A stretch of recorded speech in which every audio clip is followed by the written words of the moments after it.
I'm the clown. I don't cry. Not to say I'm not sensitive. He stands 6'5" at 300 pounds.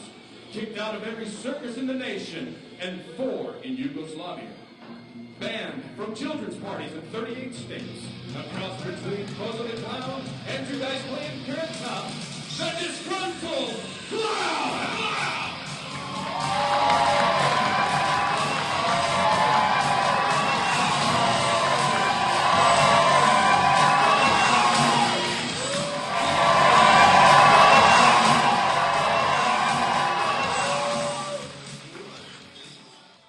You don't mind if I smoke, do you? No, I don't. Yeah, because I really don't care. I'm going to. Okay. Fuck, you think that's bad? 10 minutes into it, I was standing on her bed with it in my hand going, Luke, I'm your baller. The best ones are drive-thrus.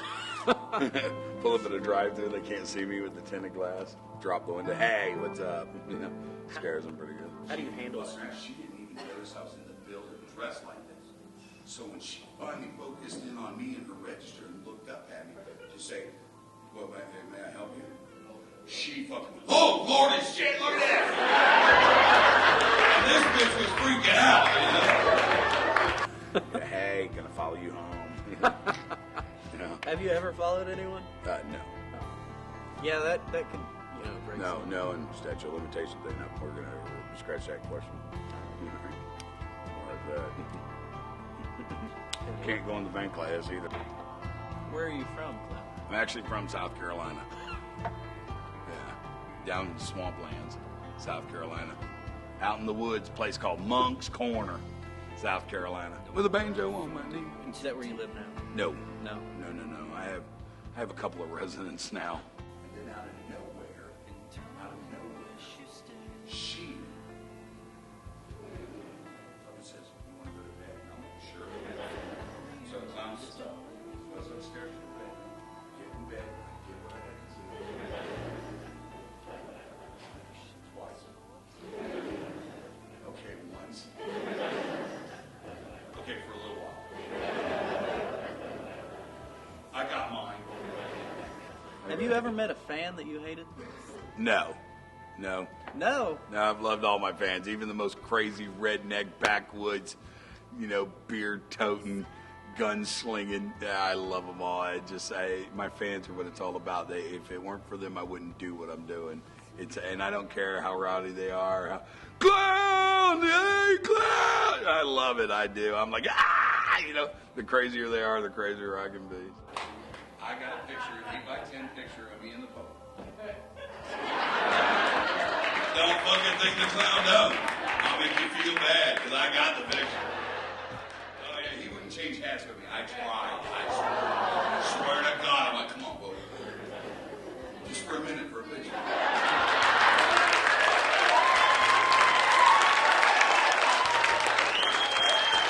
And I still have my Farrah Fawcett bathing suit poster. Yeah, I still have the poster, the original one. My mom never knew it. It was on the back of the door. She never went in the room, but maybe a foot. The door was open. Never went in and closed it? Never closed the door. She was afraid she'd get trapped in there. With the clown. My room was kind of wild. I do not want this burger. She shoves the tray back at me and goes, sir, just because it doesn't look exactly the same doesn't necessarily mean that it isn't. I went, oh, okay. Keeping that in mind, how much do I owe you? She said, $4.85. Imagine that surprising look on her face when I threw down that fucking Monopoly money. They want to play the game, we'll play the game! So why did you choose the clown? I didn't choose it. My 9th grade English teacher, Miss Bryant, in class, decided to humiliate me one day. And she called me by my real name, and she says, you look at him in 5 years, he'll be in a clown suit standing out in front of a gas station waving at people driving by. Well, not too far of a stretch. Hey! So she actually helped me in my career. I mean, she helped point you in the right point me in the right That's direction. What a teacher's supposed to do. Yep, the class clown, that was me. Yeah. I mean, doesn't it even say in the Bible, you will stand before God and be judged? Doesn't that mean God's going to be sitting there? And I'd like to think he's got a big screen that he can do with his hand. This is your life, Bob. Here's you at age 6. kept running into your dad's new car. Stupid. Let's see here. Oh, here you are at age 12 and your buddy's out on the street. She's sitting watching a piece of wood. You thought you could jump it with a bicycle with no seat. Stupid. So how did you get your start in comedy?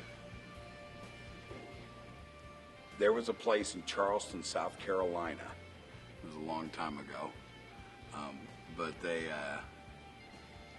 ran a competition, you know. And me and a buddy of mine I just moved back home from going to school, and a buddy of mine talked me into going. We were looking for girls, and this place was packed, and it was in a Ramada Inn, and we showed up there, and my buddy signed me on I don't know if I can say, yeah, statute of limitations. I was poaching alligators at one point. We were, me and my buddy, we just wanted to get a gator tail, you know, just one. It wasn't like we were killing hundreds.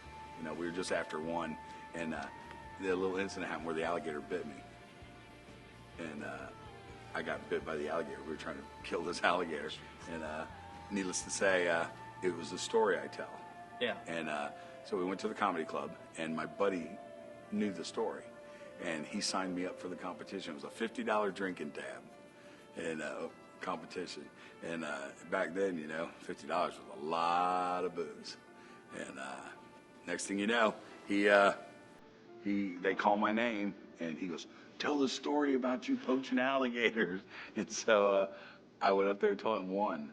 And it gave me free admission to the club for a year. That's awesome. It's workshop and all, and that's where it all started. Oh, looky here. Oh, you went off to Marshall University. Good day. That frat party. Oh, 2 chicks. That was a good day for you, Bob. Oh, look here. 2 months later, one's pregnant. Stupid. Club owner used to call the comedians, the amateur comedians, clowns. Y'all ain't that. He was a little Italian man, So you little, took it little, literally? little nasty Italian man. He go, "Y'all ain't nothing but a bunch of damn clowns, bunch of damn clowns. I can't believe I was shutting this club. Y'all won't have nowhere to go. You're nothing but a bunch of damn clowns."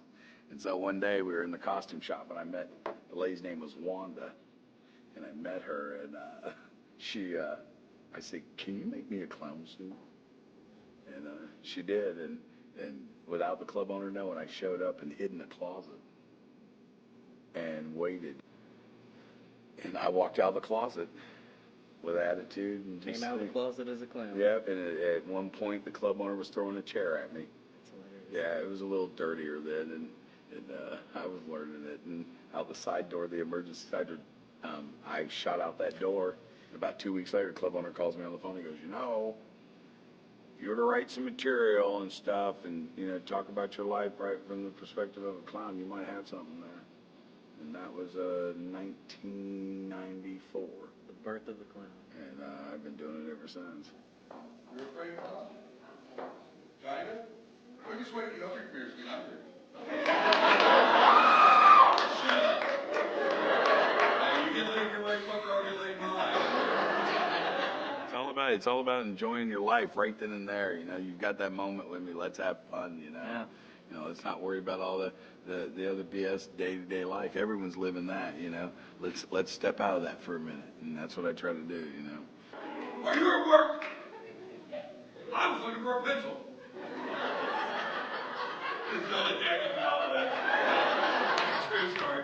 And I said, and I opened up that bottom drawer of your nightstand, and she got a little shitty grin on her face, and she goes, "Oh, you found my friend." And me, I'm kind of quick-witted, you know, I go, Brand, is that what you fucking mean when I'm 1,000 miles away on the phone? I go, "Hey, baby, what you doing? You hanging out with friends?" Question: will you always be the clown? Always. It don't matter how wealthy, how famous I get. When I'm stuck on top of a mountain at my house and hiding away, and I decide to come out, back out. When I come back out, I'm the clown. That's where it's at. That's what I do. That's who I am.